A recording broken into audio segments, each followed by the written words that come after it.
May project po kayo dyan. Ano lang po, pinapuntahan lang po sa akin. Kung may project po kayo, makaano po kayo. Kaso wala po kayo project dyan.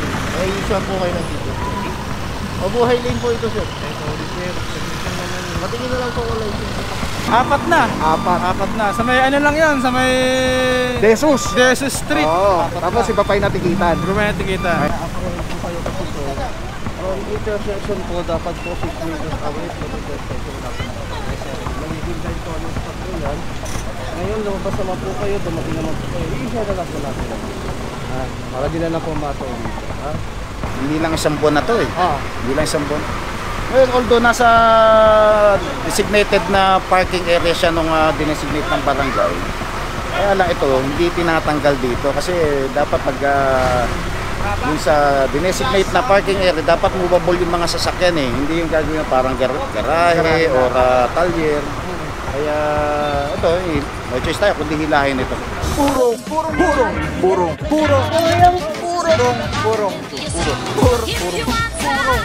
Pagmamahal. Purong pagmamahal. Madam Clarissa, happy birthday bukas. Yan, God bless po. May babatiin po kayo, babatiin kayo. Wala naman po. So mahal.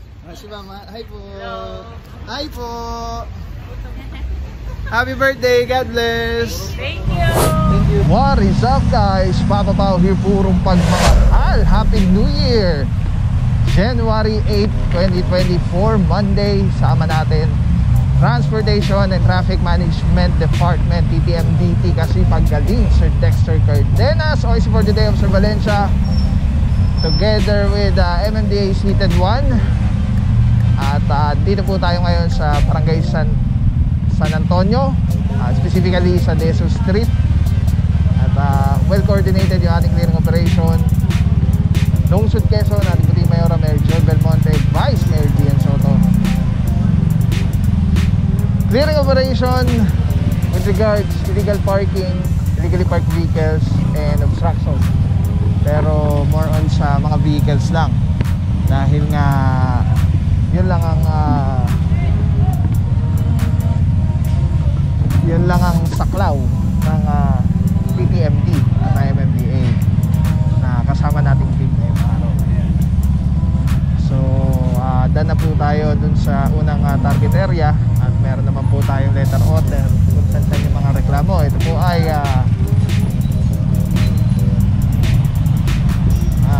in compliance sa presidential complaint sa hotline 8888. So yes, ayan, ginagay po tayo ng BPSO ng Barangay San Antonio. Kasama natin dyan Officer Francisco, Officer Cortez, and Officer Pantaleon.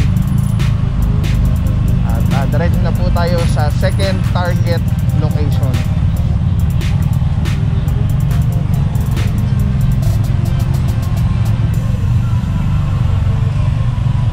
From the Jesus Street,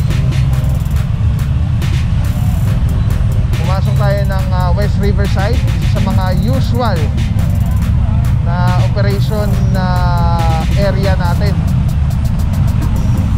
Ito, ano po ito eh, bawal dito, kalimat kanan sa area na to. May mga nahihila na tayo dati pa dito. Ay, nag-aalisa na po sila.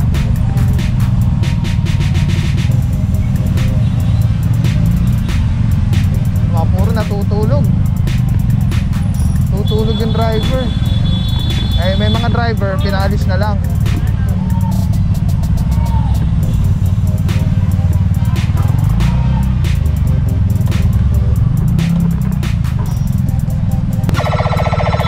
Tricycle, motorsiklo.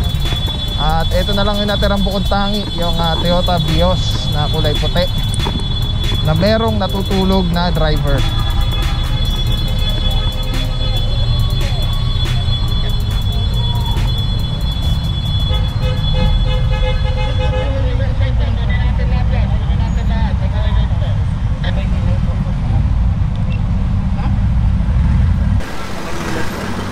Project po kayo dyan?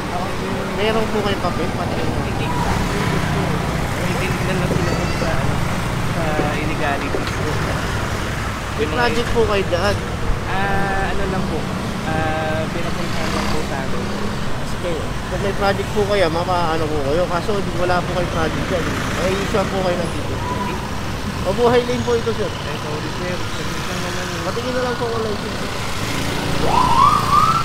Ay, mga puro sinasabi ni Bossing na may project daw sila dito ginagawa. Yung mga puro tinitikita na yung isang truck doon na ano ba yun? L300. Tapos si Bossing nabutan natin dito na natutulog.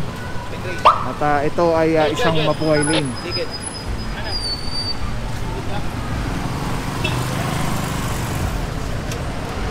Ay, yung mga puro tinitikita na lang po ito. Kamalaan dyan Officer Parama, Officer Santa Cruz. At gamit natin siyempre ang e-ticketing device.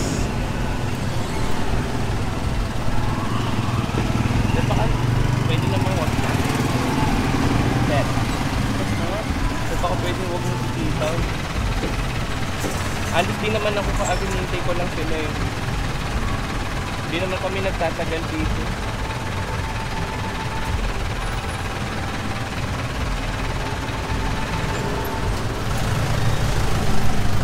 Sobrang sikip ng area mga puro. Kailangan natin tumabit para makadaan tong isang close van. Ang malaki-laki po ito. Alright mga puro, anyway, Officer Francisco tinitikita na po dun yung pickup truck. At dito naman Officer Santa Cruz tinitikita na tong isang Toyota Prius. Diretso po tayo, let's go guys.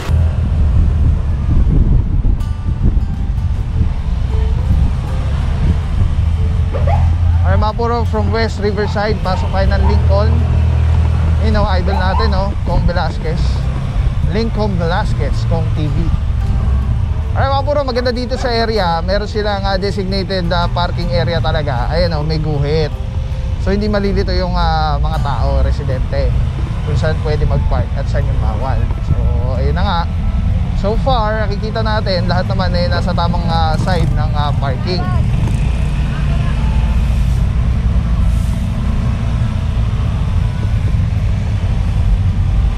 Yan, lahat po sila nasa yellow box. At again, well coordinated po yung ating clearing operation na kinakonduct today. Kasama po natin ang tropa ng Barangay San Antonio, BPSO, para mag-guide po sa atin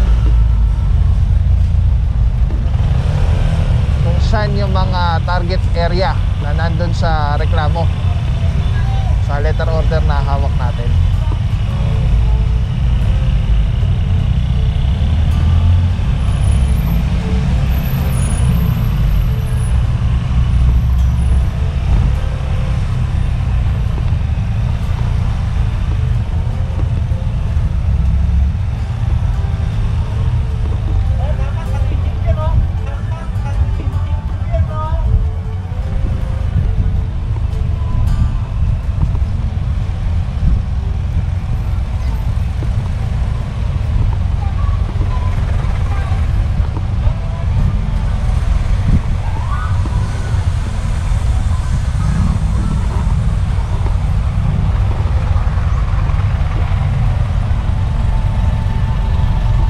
May nabutan tayo dito, isa Nissan SUV, 6 meters away from the corner.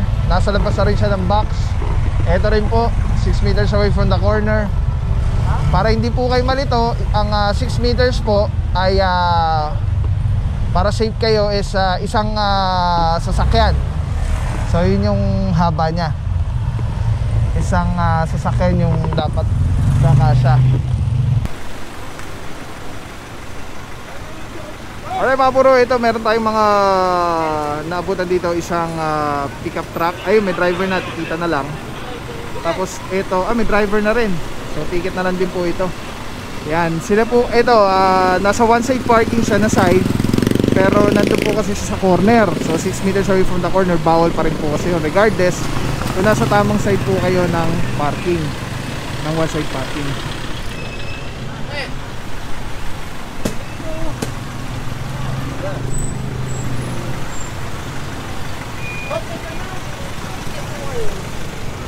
Alis na.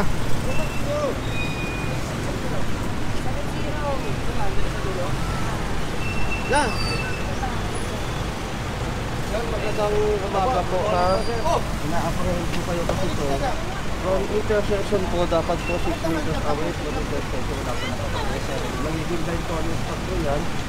Ngayon, lumabas naman po kayo, dumating naman po kayo. I-share na lang po natin yan. Ha? Para din na lang po mataw dito. Ha? Pwede po ba po naman? Ako, itong ticket naman po ito, LTO system, pwede naman po kayo through online magbayad. So, hindi kayo available na pumunta ng City Hall, pwede po through GCash payment. Tapos, i-ano lang po sa website. Lalabas na lang po sa system po kung magkano po yung magiging final penalty system niya. Yan lang po natin sa violation po na obstruction. Ibabalik ko rin naman po yung driver's license ninyo kasi wala, nag-confiscated naman po. Kailangan po within 10 working days, ma-settle nyo po siya o mabayaran nyo po siya para mura po yung ano.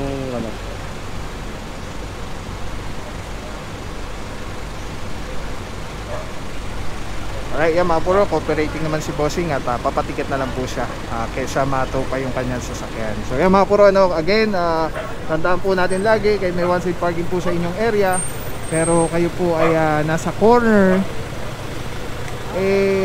pwede pa rin po kayo mahuli kasi bawal pa rin po yun. So ito naman po nakikita natin.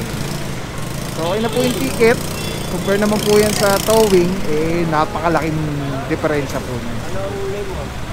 Alright mga puro, sama nandito Officer Teanyo, Bondok, Santa Cruz, Parama, Officer Tandingan, Salazar, Alvario, Francisco, Batilio, De Guzman. Good morning mga puro. Shout out kay Madam Pamela Marie at kay Pen. Shout out. Siyempre Madam Argentina na napakaganda. Argentina. Ito ba Officer Pantaleon at si Officer Valencia andyan din. So yes, tuloy lang po tayo. Antabay lang mga puro. At tuloy-tuloy yung pagbabago, pagsayos, paglilinis sa Midsud Quezon TTMD. Let's go guys. Officer Patilio, good morning sir. Good morning. Boss, kamusta naman yung kinakandang panic clear operation ngayong araw na to? Medyo okay naman, medyo yung mga ibang mga street na may complaint, wala namang gaanong pero meron pa rin talaga na di may iwasan na makuha na naka-illegal park sa maling parking talaga. Alright. So meron tayong mga nataw mga boss, no? So far, ilan na yung nataw natin, bossing? Apat na. Apat na. Sa may lang yan, sa may Jesus Street. Oo. Tapos iba pa yung natikitan. Alright, thank you so much, Officer Batilio. Mabuhay mga bossing, God bless. TTMD. Puro. Let's go guys, puro pagmamahal. Alright mga puro, as per the barangay, isa po ito sa mga matagal nang nare-reklamo. Jeep. At ito nga po ay hilay na rin. Tingnan naman po yung itsura mga puro, bulok na siya. Though hindi naman sa pag-ano, no? Pero yun yung nakikita natin, kalawang na, tapos open na yun dito.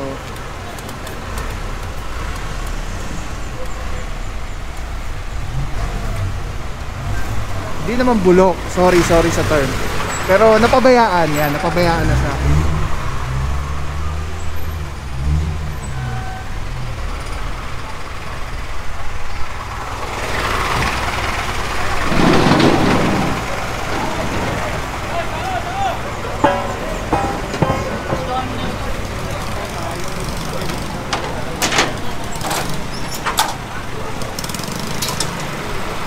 Sir Francisco, good morning sir. TTMD, saludo mga boss. Boss, anong nandito? Sitwasyon nandito sir? May nabuto tayo na sakyan. Makikita mo parang hindi lang isang buwan na to eh. Hindi lang isang buwan. Well, although nasa designated na parking area siya nung dinesignate ng barangay, kaya lang ito, hindi tinatanggal dito kasi dapat yung sa dinesignate na parking area, dapat movable yung mga sasakyan eh. Hindi yung gagawin parang garahe o talyer. Kaya ito, no choice tayo kundi hilahin ito. Kung makikita mo, flat na halos yung 4 na gulong nito. Kaya ito na. Tsaka ito yung kino-complain sa 888 hotline. Thank you so much, Officer Francisco. Saludo mga boss, God bless po. So mga puro, klarong-klaro, at na yung gulong. Nakita natin yung dun sa ang tawag doon, sa dashboard, open na siya, parang napabayaan na siya. So, yeah. Ito, hindi ko alam si bossing sila. Bossing yata yung kilala niya yata or yung may-ari. Dala ka kasya yan, kuya. Yung kasya. Oo. Kasi may ikwan pa to eh. May papir pa eh.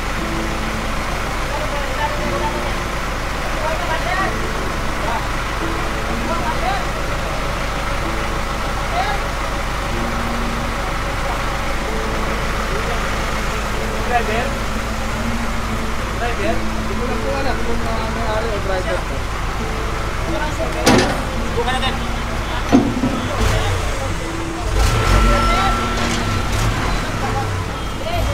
Alright mga puro, ilahin na po ito. At tulad nga sabi ni Officer Francisco, one-side parking is designated for parking, not garahe or ano pang mga term. Yun na hindi na umaalis. Basta parang gagawin ng makastay na lang yung sakyan. Supposedly one-side parking is ano po yan, first come first serve. Tapos movable, working yung sasakyan. Nakasama na dito Officer Padre. Ayan, bago sa ano, ngayon lang natin nakasama si Bossing.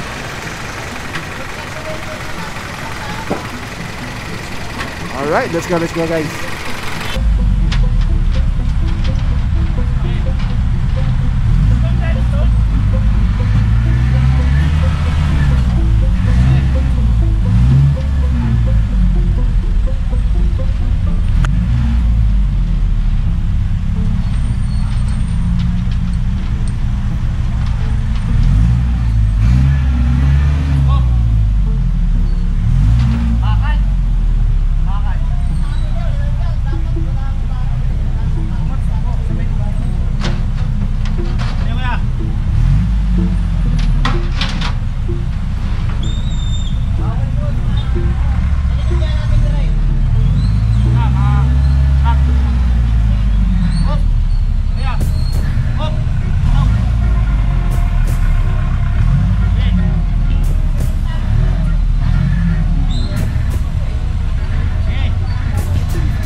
Alright mga puro, tawad na po ito at diretso Tumana, Marikina.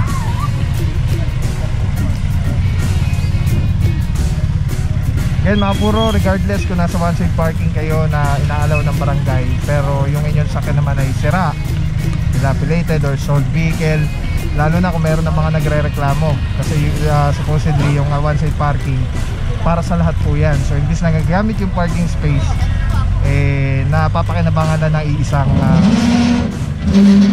tao. Kaya ito, tulad nga sabi ni Officer Francisco, may mga reklamo. Ito nga jeep na ito.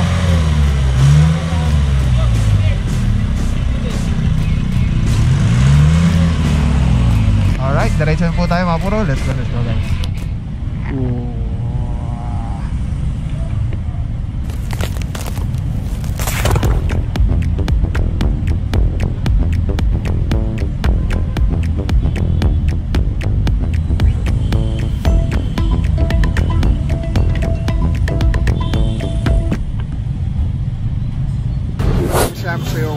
Walang papapaw. So thank you so much sa walang sawang support, tiwala akong masabi kundi thank you so much. Thank you sa Panginoon at ingat kayo palagi. Again, kung wala ako sa Papa Pao. So thank you so much. God bless you. Purong pagmamahal. Thank you so much. God bless.